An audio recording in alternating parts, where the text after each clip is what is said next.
కాయ సైజు పెరుగుతుంది, అలాగే మనకి బాగా క్రాప్ వస్తుందండి. బోన్ మిల్ వేయడం వల్ల కొంచెం వేస్తున్నాను.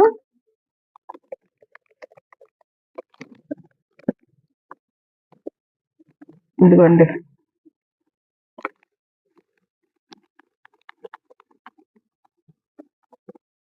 మూడు పాదులు ఉన్నాయి కదండి ఫ్రిడ్జ్ లో, దానికన్నమాట. అంత వేస్తే చాలండి. ఇప్పుడు కొంచెం వేపిండి వేస్తున్నానండి.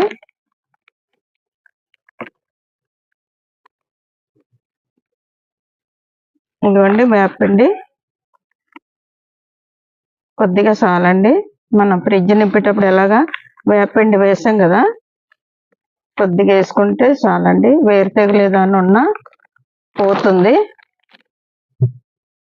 ఇవి బాగా